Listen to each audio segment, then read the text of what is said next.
That's my favorite long rifle, if you will. Sure, I sure. don't. Favorite long gun. Yeah, yeah. Hmm.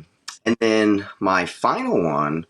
This one I just picked up, and I've fallen in love with Canik. So like my first gun, like I said, was that Glock 19 that I got from Kevin, and I just have played with that so much, and I haven't shot a million rounds through it, but like it feels like home, and I'm used to the trigger, and I only did some mild upgrades to it, like some springs and some like I think Ghost Ink makes these light trigger bar connectors and springs and whatnot. So that was about it. So it just feels good anytime I pick it up and shoot it. Started hearing about Canik and this MC9, and the MC9's caught a lot of flack over the year because some influencers are like it's the greatest thing since sliced cheese, and then other influencers get it and they'll get like a bad one, if you will, Sure, yeah. um, where it's not working as crisp and clean. And I got one of those. It's not a bad one, but like it's not the perfect one that was handpicked. Hmm. Um, Not that that happens, but I heard from somebody. And so it had issues about going back in a battery. But like all my guns have had issues within the first couple hundred rounds. Hmm. I feel like that just kind of goes with the territory, right? Sometimes. Yeah, the question is, and we talked about this last time we had a GAT chat, and this is a question every time I do a review. It's like, okay, so is a malfunction a problem? Is a pattern a problem within the first 100 rounds? Is there an expected break-in period?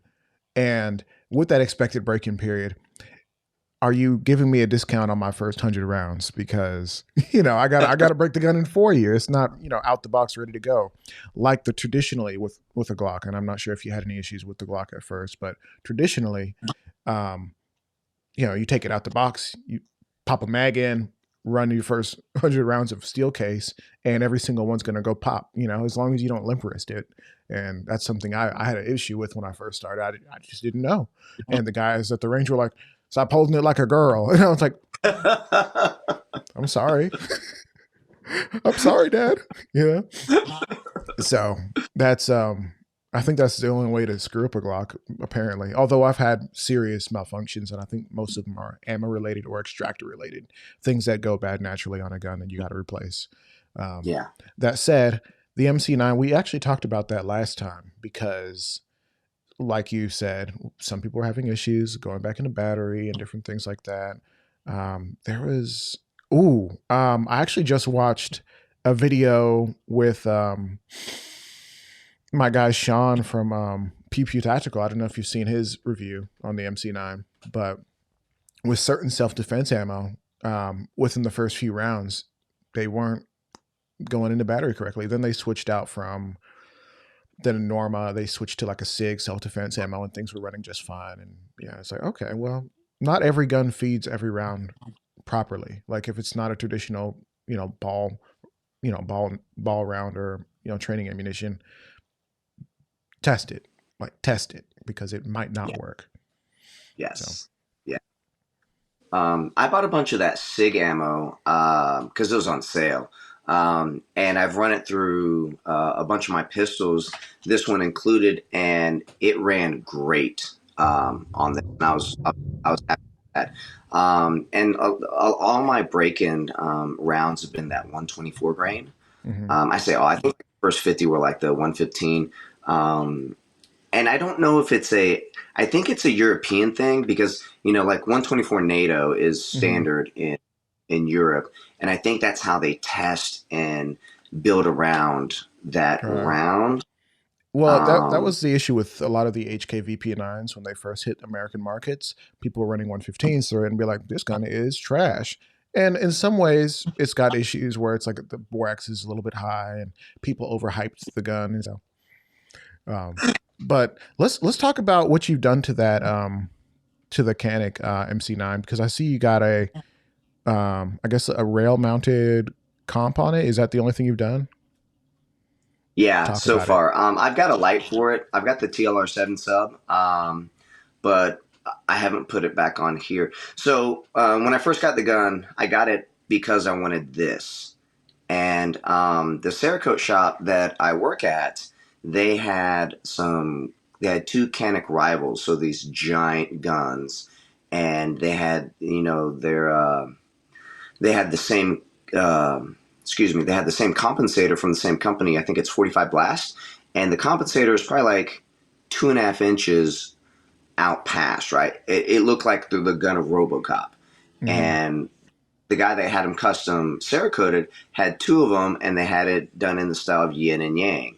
And my buddy Zach, who runs Second Caliber, just did a phenomenal job. And I saw those, I was like, dude, I want to go shoot those. Mm-hmm.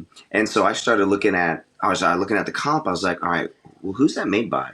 And it's like, it had this weird logo on it. And I looked it up, it's 45 Blast. And I started just reading, you ever nerd out on something, you go down that Yeah, rabbit hole, the whole rabbit hole.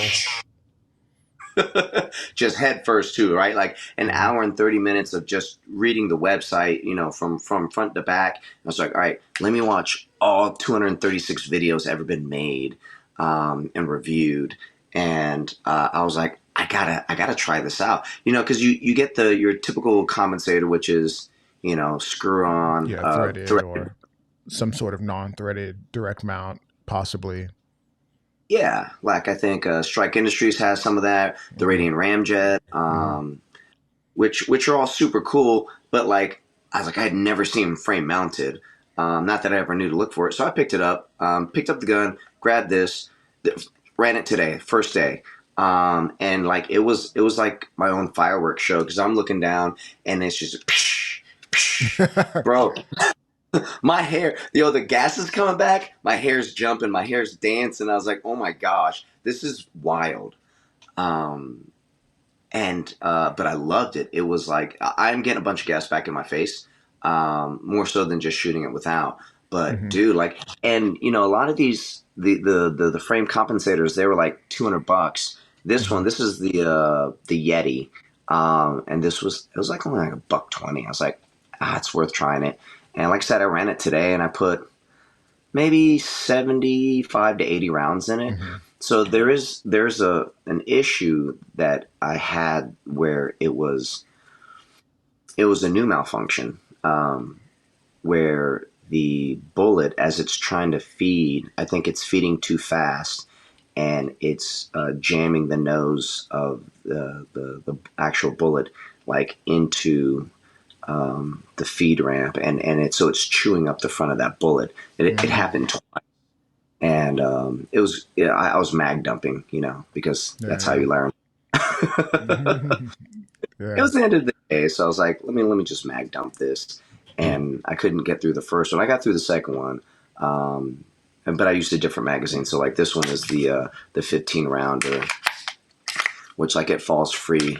And that was one of the issues that they talked about when that first came out was like, the magazine doesn't fall free. And I must have gotten an update because this one just shoots right out. Right. Um, but I used the 12 rounder for my mag dump, and I cleared all 12 fine. I did it 2 or 3 times. It's like okay, but like as you know, like anytime you change something that's going to change it ballistically in any way, shape, or form, like you're going to have some consequences. Yeah, and that is the question that I had. Well, there's two questions. One is a Canik question overall, talking about holsters. Where can you find a holster that fits that comp? Do you have to get something extra specially made? Do you have to get like a bucket from Safariland? Like what you got to do, right? But before you answer that, just to note, like what you just said, is you start changing things with new comps, new this, new that, things that change the internals, and you might need to actually get a full kit. Now we're changing the spring. Now we're changing the striker spring. Now we're even polishing the feed ramp. Like what are we doing to make sure that everything is tuned for this new part? Especially because you kind of bought the gun for that part, like more or less, right? Yeah. So you know you don't want to just give up on it too soon just because we had a little bit of an issue. Let's see if we can't maybe tune one or two things to kind of like get it to the point where it's usable for our purposes. Oh, for sure. It's like because I was that same kid who, I had a little Toyota Celica. It's like, all right, let's throw something that'll just boost its horsepower by like 20.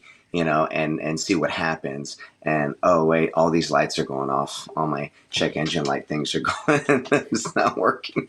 It's Yeah. like you can't just change. So it's a little bit more Uh, complicated than that. Right. yes. The thankfully not as complicated as cars. Oh heck. So Oh man. The consequences can be similar, yes.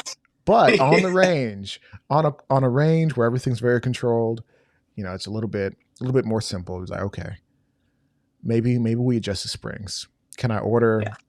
can I order a spring that's a little bit tighter or a little bit more springy? Yeah. Yeah. Yeah.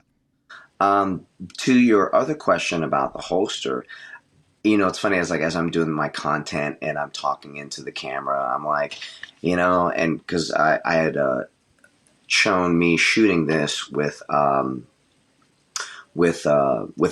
so like shooting it without it, just had the light on it, and then you got to do the YouTube magic of cutting, put it on, and then turn it back on. It's like, hey, it magically appeared. Um, and I was like, well, I guess it kind of negates this because I got a We the People holster and it was meant for, the light and the gun. I took it without the light, but I took this and I put it in the holster and it fit. I was like, oh, what magic is this? I lucked out. Like it sat right in it. Like, how? I was like, how? There's at least an extra inch on there. And I haven't tightened mine down a bunch anyways. So it wasn't super loose, but it just sat right in it. I was like, oh, okay. If I tighten it up, is it going to be all right? So that's yet to be seen. So I'll tighten up my holster and see what's what. But yeah, man, it fit right in. Like the front of it got right to the front of the holster, and it sat fine. Okay. So here's the question, right? Because you said We the People holsters. That was one of my first Kydex holsters. Of course, I moved on to other things and never looked back. Way more, a lot of custom shops, a lot of holsters that were way more expensive, like the Filsters, the Pro Yeah, Series, and the Floodlight Twos, and the Enigmas, and like there's a lot of holsters out there, and some people might say they're drastically overpriced. Other people would say, well, we got to feed the guys who are putting thought and feeling and their heart and soul into, some of these more custom designs. It's got